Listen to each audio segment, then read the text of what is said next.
The Tennessee Titans found out on Sunday that if your plan to beat the Browns offense is to stack the box and say, hey, Baker Mayfield, beat us, that is a plan that has a high probability of blowing up in your face. That is what Baker Mayfield showed on Sunday. But the real question that Browns fans have, and people who are just curious about the Cleveland Browns whole situation have, is that Baker Mayfield that we saw periodically throughout this year, and the most definitely last Sunday against the Tennessee Titans, is that sustainable?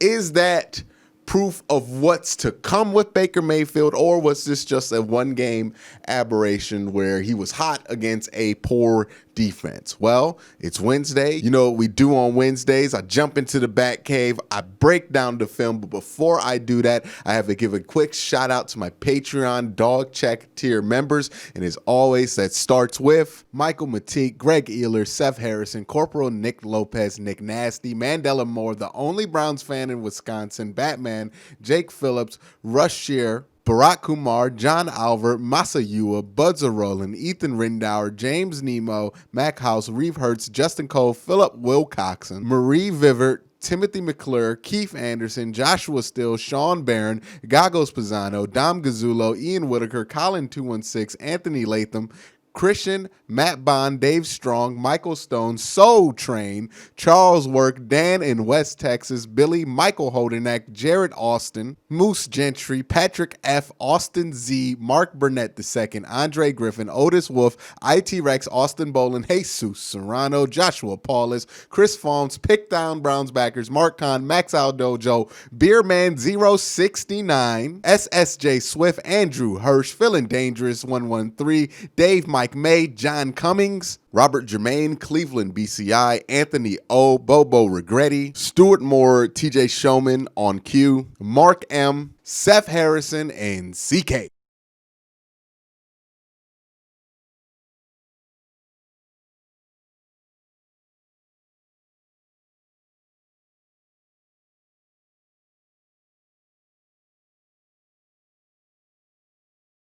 Again, guys, I want to thank you for the support. It is awesome. It is so helpful to the growth of this channel and everything involved with it. I appreciate you guys so much. And also, dog check.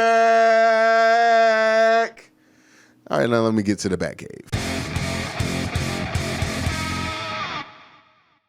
All right, guys, so we're down here in the Batcave, and what everybody wants to know about this Cleveland Browns team is what we saw at Nissan Stadium from Baker Mayfield and the rest of this team. Is it sustainable? Is this something that's going to carry on, or was this a result of matchups? And the answer to that question is mostly yes, I do think this is sustainable, but also, like anything in the NFL, a lot of things come down to matchups, fits, and great play calling, and this was no different. But nonetheless, we're going to get into what Baker Mayfield was able to do, what some other players were able to do, and how this game could be a catalyst for better things to come for this football team. And we're going to start with just the small things, right? I think we all have paid attention to the big things that are improvements with Baker Mayfield, but I just want to draw some attention to some of the smaller things with Baker Mayfield. Like in this play, I want you to watch Baker Mayfield's head.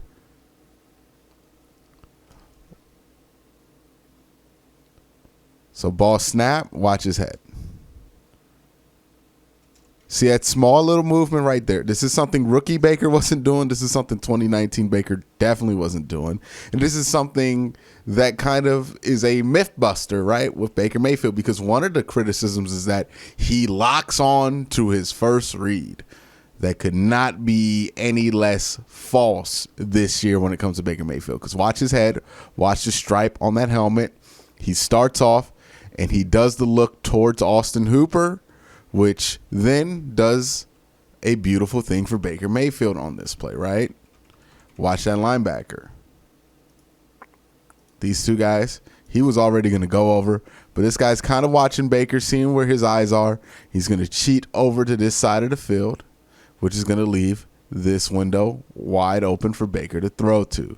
This is great coaching from Alex Van Pelt. I don't think he's gotten enough credit this year. I think he deserves some credit because these are the small things, the tiny little improvements that you're seeing from Baker Mayfield week to week. They give you confidence that he is going to be a force to be reckoned with for years to come, hopefully, if he continues to get good coaching like it seems like he is.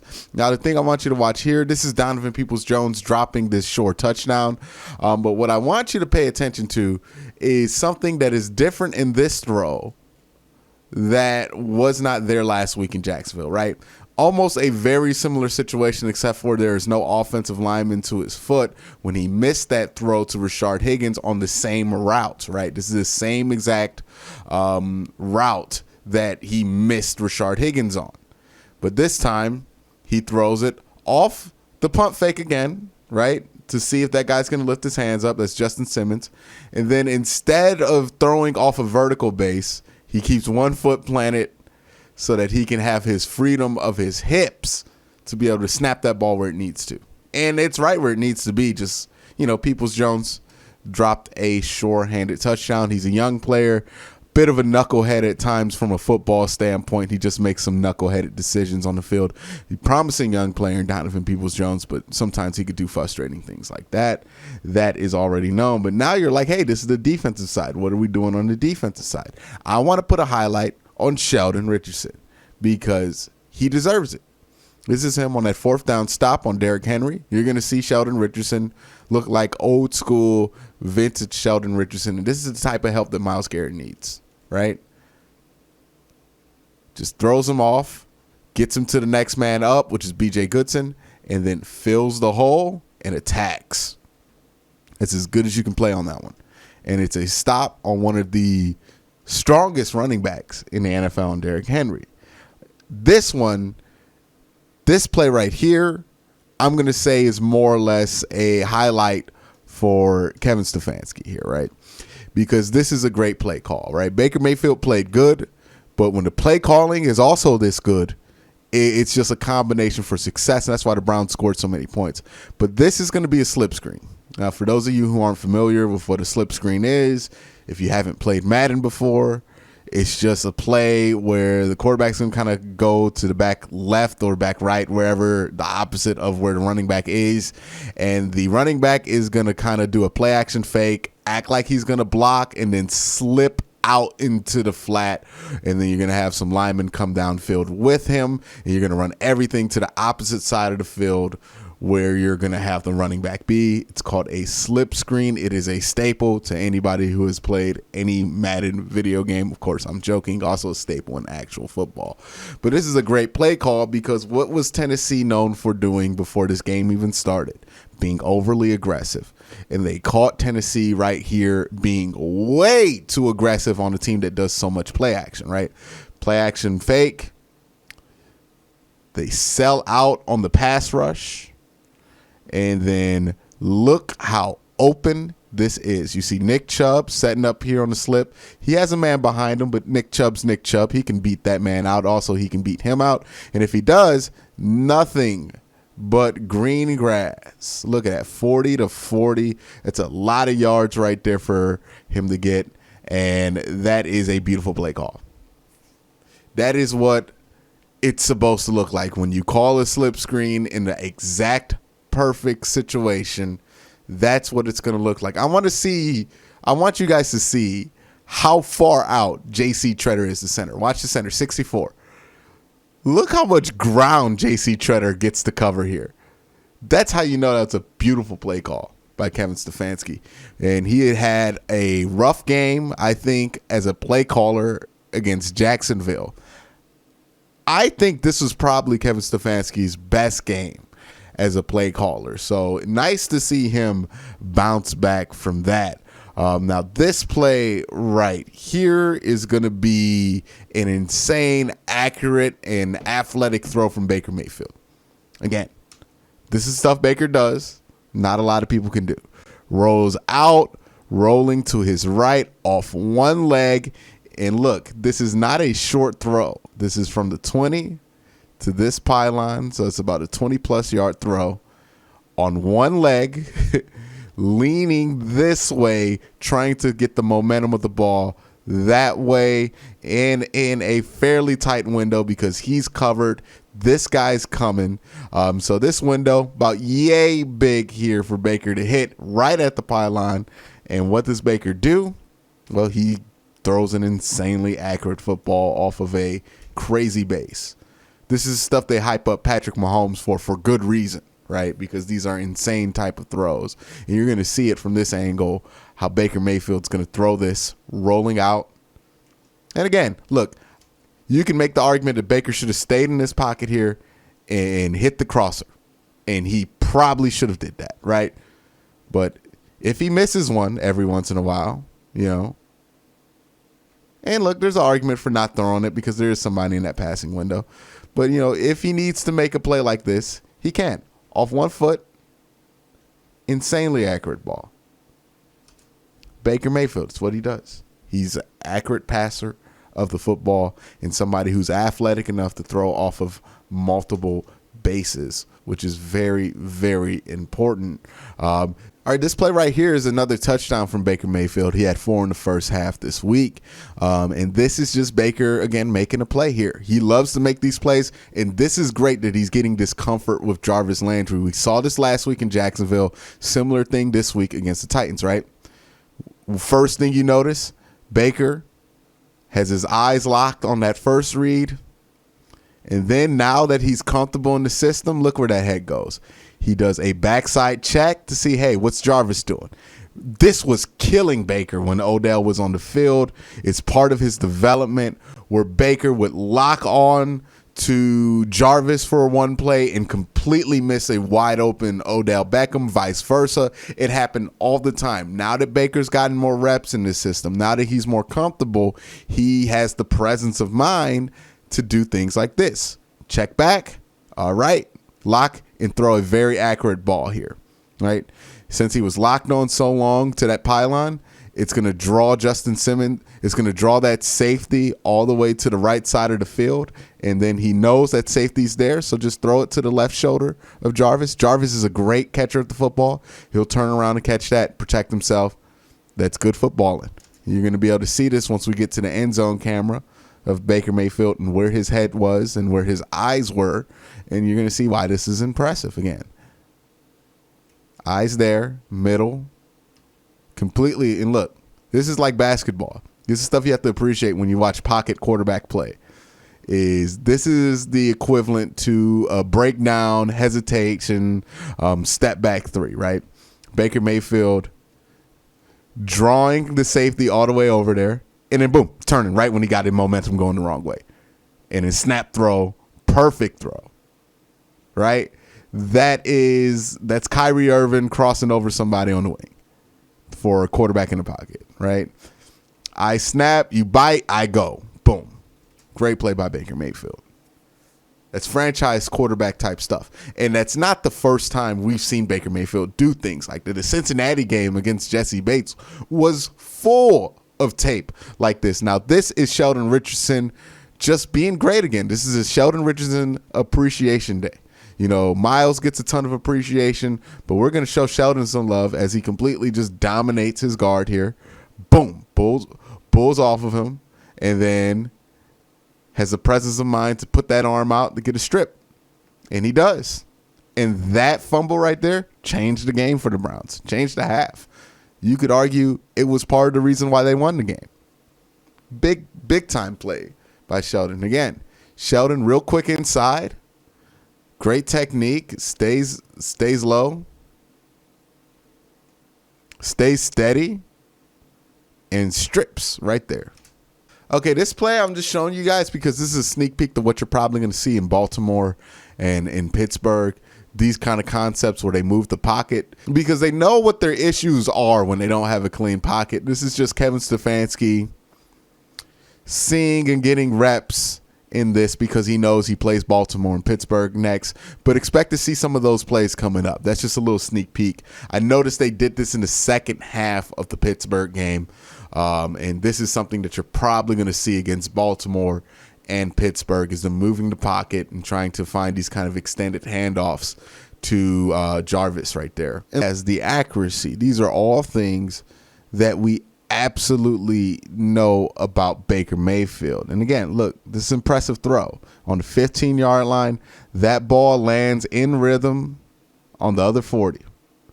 That's what we know about Baker Mayfield. Since he stepped in Cleveland, we knew he had exceptional arm strength and accuracy.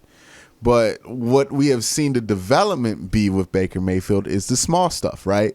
The awareness, the comfort in the system, the ability to make better football decisions with the ball. This is a key one, right? Baker gets tackled here, and he feels himself going down.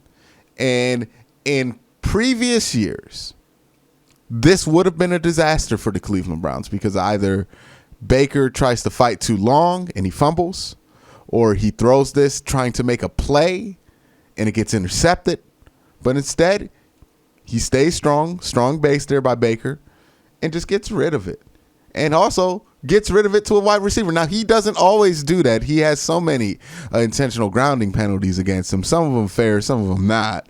But that's some of the small things with Baker Mayfield that you have to give him credit for, because all of these things have added up to a much, much better quarterback in 2020 than he has been his entire career, including his stellar 2018 rookie year. All of these things count. Again, we want to talk about the small things that Baker's doing that are making a massive improvement in his game and in the Browns' success this season. It's something as simple as this, right? A play, he has nothing. And then instead of trying to make something happen with the receivers or just throwing it out of bounds and getting an intentional grounding, what does he do? He stays calm in the pocket and he finds his check down. And I know this is going to sound hilarious, but Baker Mayfield, he actually leads the league in completed air yards per attempt, passing attempt. And that is because Baker Mayfield loves to throw the ball deep, loves to throw the ball intermediate, but sometimes he struggles to get back to his check down. Now you're seeing him get used to the system to a point to where he's like, okay, 1, 2, 3, not there. All right, let me get my check down. He knows where it's at. He knows what it's going to be. He knows if it should be open or not, right? Because sometimes you don't want to throw the check down if it's 4 or 5 yards behind the line of scrimmage, and you're going to lose 2 yards and time's going to run off the clock. So Baker finds a good check down, and he gets 9 yards from it, right? Because David Njoku decides to do that. Shout out to David. But these are the small things with Baker that make a massive, massive difference. This one is just guts. This is something that Baker's always had, but I think people forget.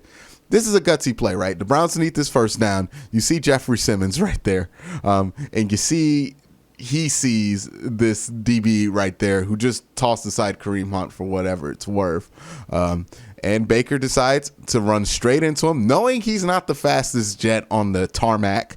And he almost gets laid out here, but he makes a smart play to get out of bounds. That's just gutsy. I like that. I like that our quarterback has some guts. And this is the last play of the day. This is just a thing of beauty by Baker Mayfield to Rashard Higgins. Gets to the top, finds that one-on-one matchup. Baker loves whenever he sees, by the way, if you see this, Baker loves this. If he has Rashard Higgins one-on-one on the outside of the field, specifically also outside right of the field, he loves going to Rashard in those situations. One-on-one, outside, right-hand side of the field, he loves going to him on that. So what does he have there? Exactly what he wants. Rashard Higgins on the outside, right-hand side of the field. Rashard Higgins does a beautiful job of winning this route here. Just see the little hand fighting right there. Does a good job of just getting open, getting enough distance there. Baker Mayfield trusts him, throws him a ball. I don't know how these two have chemistry this good, but it's just there with these two. It is just there. Like, Baker just knew he was going to win that route, knew where he needed to have that ball. You got to get these two on the field a lot more often. Even when Odell comes back, you got to find a way to get Rashard on the field a little bit more often because the chemistry is unreal between these two. But That's what we saw from the Tennessee game. Now, the question is this sustainable? Absolutely. A lot of this was Tennessee not being very good at covering the play action pass, no doubt, right? They had a ton of people wide open. The Donovan Peoples-Jones one, Donovan did a good job off the route, and he was wide open. But a lot of this is Baker doing small things, doing big things, looking away, being disciplined with his eyes, disciplined with his reads, finding his check down, getting to his second, third read, which is something people didn't say he can, which is something that people said he couldn't do. He's doing it quite easily here against a top NFL team. And yes, this all looks sustainable under one caveat, a clean pocket. We have yet to see what this looks like completely under a dirty pocket. That's something else. We know what the PFF grade is when he is under pressure. But for now, when he has a clean pocket, and he will have a clean pocket most of the time, the offensive line is very good. He can do these things.